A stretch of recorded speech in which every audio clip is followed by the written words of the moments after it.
সম্পর্কে মানুষের মধ্যে একটা ভুল বোঝাবুঝি হবে। আপনি আমার কাছে মানে স্পিকার এটা আছে, পুরো রেকর্ডিংটা আছে, ভিডিওটা আছে, আমি আপনাকে পাইতে পারি, আপনি ভিডিও দেখেন।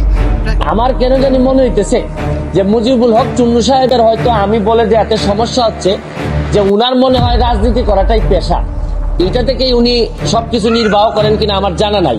কারণ উনার আলাদা কোনো পেশা থাকলে এইটা নিয়ে উনি কোনো চিন্তা করতেন না। বাকি সব এমপিরা উনার দলে টানার চেষ্টা করছেন যে 349 জন এমপির নাকি বদনাম হচ্ছে।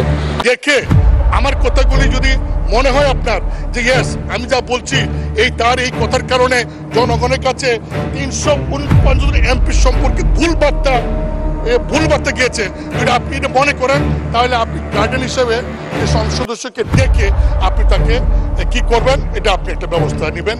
আর যে অবস্থা তার ব্যাপারে আমি যা শুনি তাতে আমার বিশ্বাস মাননীয় স্পিকারও জানেন তার অবস্থাটা কি, যে তারে সে যখন বক্তব্য দেয় আমি বুঝতেই পারি না কি বিরোধী দলের লোক বক্তব্য দিচ্ছে নাকি না সরকারি দল বক্তব্য দিচ্ছে। মানে আমাদের সংসদ সদস্য জন্য এবার ধরে ফেললেন ব্যারিস্টার সুমনকে। তিনি কোথা থেকে 29 কোটি টাকা পেয়েছেন, কে দিয়েছেন এই টাকা, প্রধানমন্ত্রীকে ভরা সংসদে বসে রেখে যেন এইরকম কোশ্চেন করলেন।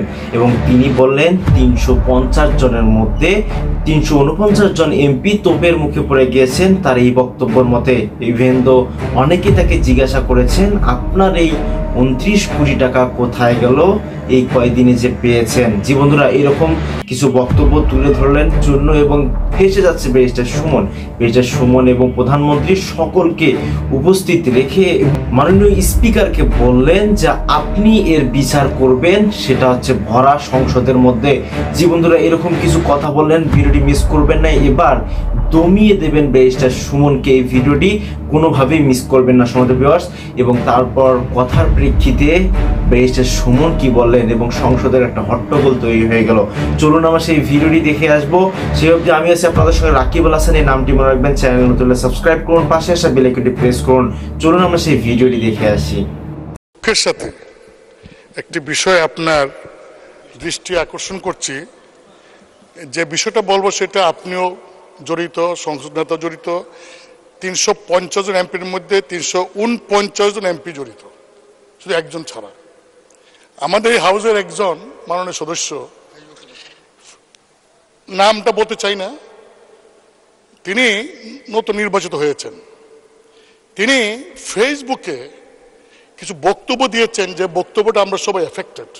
যেমন 1 নম্বর তিনি বলেছেন জনগণের উদ্দেশ্যে যে আপনারা কি জানেন এমপিরা কত বেতন পায়? তারা তো এটা বলে না, গোপন করে।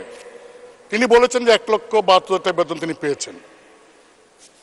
মানে স্পিকার, আমরা কত বেতন পাই এটা তো লুগানি কিছু নাই, এটা ওয়েবসাইটে গেলে পাওয়া যাবে। দেন তিনি বলেছেন যে এই 3 মাসের মধ্যে জানেন 3 মাসের মধ্যে আমি 28 কোটি টাকা পেয়েছি। 28 কোটি টাকা কিভাবে পেলেন? যে 3 কোটি টাকা পেয়েছেন গম টমের জন্য আর 25 কোটি টাকা পেয়েছেন রাস্তার জন্য। বলছে আপনি জানেন যে 3 মাসে আমি 28 কোটি টাকা পেয়েছি। মানে স্পিকার, এই যে 28 কোটি টাকা পেয়েছেন এই কথা যে বলছেন, এই টাকা কি আমি পেয়েছি? আপনি মানে স্পিকার এমপি আপনি কি পেয়েছেন? মানে সংসদ নেতা প্রধানমন্ত্রী তিনি কি পেয়েছেন? কারণ এই আমাকে কিন্তু ইতিমধ্যেই ওই ফেসবুক দেখে অনেকে বলছেন যে 25 কোটি টাকা পাইছেন, এই টাকা কই? তিনি বলছেন যে 25 কোটি টাকা তিনি পেয়েছেন, আমরা তো পাই নাই। মানে স্পিকার, আপনি জানেন যে বর্তমান সরকার গত কয়েক বছরও আমাদেরকে এমপিদেরকে সুযোগ দিয়েছিলেন যে স্থানীয় সরকার মন্ত্রণালয়ে প্রতি বছর 4 কোটি করে, 5 বছরে 20 কোটি, এইবার বলেছেন 5 বছরের জন্য 25 কোটি টাকার প্রকল্প নাম দেওয়ার জন্য। মানে স্পিকার, আমি ক্লিয়ার বলতে চাই যে আগামী 5 বছরে আমরা কয়টা প্রকল্প করব নাম দিছি আমরা, টাকার সঙ্গে তো আমার কোনো সম্পর্ক নাই। এই আমরা নাম দেই, এলজিডি তারা সার্ভে করে, তারা টেন্ডার করে, তারপরে তারা কাজ করে, বাস্তবায়ন করে। কিন্তু মাননীয় সদস্য যেভাবে বলছেন যে আমরা 25 কোটি টাকা আমরা পেয়েছি, শুধু তাই না, তিনি আরো বলেছেন যে এমপি যে তো লাভবান, যদি আগে জানতাম তাহলে আরো আগে এমপি তেমন তো বড় ব্যবসা। মানে স্পিকার, আমি আপনাকে বলছি কারণ আপনি হলেন এই সংসদের গার্ডিয়ান। আমাদের কোনো সদস্য যদি এমন কোনো কথা বলে যে কথায় প্রধানমন্ত্রী মানে স্পিকার সহ 349 জন এমপি সম্পর্কে মানুষের কাছে ভুল বার্তা যাবে, তার সস্তা জনপ্রিয়তা অর্জন করার জন্য যদি এই ধরনের কথা বলে ভুল বার্তা যায়, সেই বিষয়টা আপনি দেখতে পারেন। মাননীয় স্পিকার, কিছুদিন আগেও লোকসভাতে আচরণবিধির ভঙ্গের কারণে একজন ওয়েস্ট বেঙ্গলের একজন লোকসভার সদস্য মহিলা, তিনি প্রশ্ন করেছিলেন পার্লামেন্টে, দেখা গেল এই প্রশ্নটা যে কোনো স্বার্থে বিনিময় করেছেন, তার মেম্বারশিপ নাই। আমি আপনাকে বলবো যে আমরা অনেক কথা বলবো, এখানে ডিবেট করব, কিন্তু এমন কোনো কথা বলবো না, বলতে পারি না, অধিকার আমার নাই যে আমার কথা 349 জন এমপি তাদের ইজ্জতে যাবে, তাদের সম্পর্কে মানুষের মধ্যে একটা ভুল বোঝাবুঝি হবে। আপনি আমার কাছে মাননীয় স্পিকার এটা আছে, পুরা রেকর্ডিংটা আছে, ভিডিওটা আছে, আমি আপনাকে পাইতে পারি।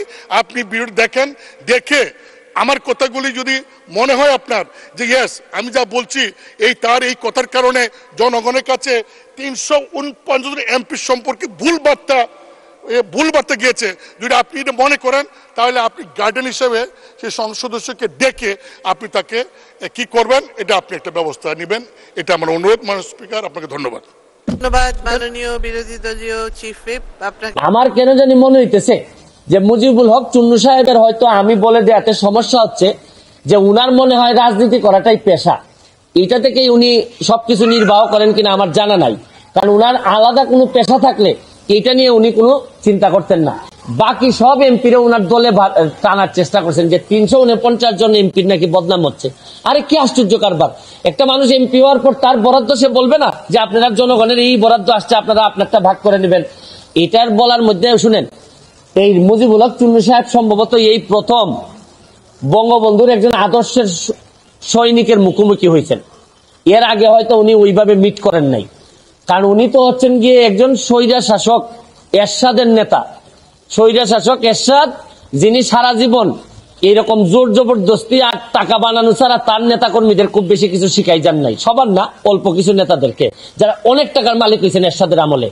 উনি তো এরশাদের স্বৈর শাসক এরশাদের একজন নেতা হয়ে উনি বঙ্গবন্ধুর আদর্শের সৈনিকের, প্রকৃত আদর্শের সৈনিকের মুখোমুখি এই প্রথম সংসদে হয়েছেন মনে হয়। এর আগে হয়তো তীব্রভাবে কারো মুখোমুখি হন নাই, এই জন্য উনার একটা গাত্রদাহ। আর এত গাত্রদাহ কিসের? আরে ভাই, আমার টাকা এটা। আর আরেকটা বিষয়, আমি যে আমার এলাকায় বলছি যে আমি 29 কোটি টাকা পাইছি বরাদ্দ, আমি কি কোনো কথা মিথ্যে বলছি? মিথ্যে বললে উনি আমার বিরুদ্ধে ব্যবস্থা নিন। আমি বলতে পারবো না, মানে আমি বরাদ্দ পাইছি এটা আমি বলতে পারবো না আমার এলাকায়, মানে কি আমি কি চুরি করতে চাই? মানে বিষয়টা যদি হইতো যে আমি এই টাকা পাই নাই, আমারে 25 কোটি টাকা দেওয়া হয়েছে রাস্তা বানানোর জন্য, এটা আমার বরাদ্দ, আমি বলে দিব কোথায় কোথায় রাস্তা হবে। আমাকে দেওয়া হয়েছে মসজিদ মন্দিরে টাকা দেওয়ার জন্য 2 কোটি, এটা আমার বরাদ্দ, আমার নামে আসবে, আমি এগুলা দিয়ে দিব কোথায় কোথায় বরাদ্দ হবে। টিআর কাবিকা আসছে আমার নামে, আমি দিব কোথায় কোথায় বরাদ্দ দিয়ে দিব। আমার শুধু নিশ্চিত করতে হবে এই টাকাটা যেন আমি এবং আমার পরিবার খেয়ে না ফেলে, বা আমার লোকজন যেন খেয়ে না ফেলে। এইটার মধ্যে লুকালুকির কিছু আছে বলে আমার মনে হয় না। এর চেয়ে বড় বড় সাহেবদের সাথে আমার দেখা হয়েছে, তাও আমার চরিত্র বদলায় নাই। আমি আমার যে কাজ বিশ্বাস করে করি, স্বচ্ছতার সাথে করার চেষ্টা করি, যতদিন করব ততদিন এমপি থাকবো। এটাকে আমার বাপের পোস্ট নাকি যে সারা জীবন থাকা লাগবে এখানে? আমার যদি যোগ্যতা না থাকে, আমার চেয়ে ভালো লোক যদি আসে এমপি হবে, কিন্তু আমি যতদিন আছি অতদিন যেটা সাধারণ মানুষের, আমি চুন্নু সাহেবের কথা আমি এমপি হই নাই, হয়েছে আমার 7 লাখ মানুষের ভোটে এবং দোয়া এমপি হয়েছি, এবং ল্যান্ডস্লাইড ভিক্টরি হয়েছে আমার। আমি আমার জনগণকে খুশি করার জন্য যা করব তাই করব, আমি এর বাইরে কোনোদিন যাওয়ার প্রশ্নই আসে না। অবস্থা পরিষ্কার। আমি আমার যে বক্তব্য আপনাদের সামনে দিলাম, সেই এখানের মধ্যে আলাদা হওয়ার কোনো সুযোগ নাই। তবে আমার বিশ্বাস, এই যে এই মুজিবুল হক চুন্নু সাহেবের যে ব্রেইন আর যে অবস্থা, তার ব্যাপারে আমি যা শুনি, তাতে আমার বিশ্বাস মাননীয় স্পিকারও জানেন তার অবস্থাটা কি। যে তারে সে যখন বক্তব্য দেয়, আমি বুঝতেই পারি না কি বিরোধী দলের লোক বক্তব্য দিচ্ছে নাকি না সরকারি দল বক্তব্য দিচ্ছে। মানে এমন ভাবে সরকারের মধ্যে ঢুকে আছে। আরে বাপও তো মাঝে মধ্যে ছেলের সমালোচনা করে, ছেলে বাবার সমালোচনা করে। আমার তো মনে হয় যে এই চুন্নু সাহেবরা এমন ভাবে ভিতরে ঢুকছেন, এরা তাদের ক্ষমতা সম্পর্কে কিছু জানেও না, বুঝেও না। কেন যে বিরোধী দল হয়েছে আল্লাহ মাহবুদ জানে। আর এরাও 11 জন, আর আমরা স্বতন্ত্র আছি 62 জন। আমরা তো হিসাবে তো আমরাই বিরোধী দল হওয়ার কথা। আসলে কেউ কখনো মিথ্যা বলবে না। ব্যারিস্টার সুমন কখনো, তিনি যদি টাকা না পেয়ে থাকেন তাহলে এত বড় মিথ্যে কথা তিনি বলার নয়। সকল বিষয়ে তিনি ক্লিয়ার করেছেন কোন কোন বাবদ তিনি কিভাবে কত টাকা পেয়েছেন। কিন্তু বন্ধুরা হয়তোবা তাকে দমিয়ে দেওয়ার জন্য এইরকম কাজটি তারা করতেছেন। এবং আপনাদের এই দুজনের বক্তব্য অলরেডি শুনে গেছেন, এবং আপনাদের এই ব্যাপারটি নিয়ে কি মন্তব্য অবশ্যই আমাদের কমেন্ট বক্সে জানিয়ে দেবেন। তাহলে এবার ব্যারিস্টার সুমনকে তারা উঠে পড়ে লাগছে তাকে দমিয়ে দেওয়ার জন্য, এবং আমরা আশা করবো সুমন ভাই থামবে না এগুলোর পরেও। সত্যি সাবস্ক্রাইব এই পর্যন্ত, এই চ্যানেল নতুন সাবস্ক্রাইব করুন, পাশে আসা বেল আইকনটি প্রেস করুন, আমার বন্ধু হয়ে পাশে থাকুন। নতুন চাঞ্চল্যকর তথ্য পাওয়ার জন্য আগে চ্যানেলটিকে সাবস্ক্রাইব করুন সকল আপডেট পাওয়ার জন্য। আজকে ভিডিও পর্যন্তই, আল্লাহ হাফেজ।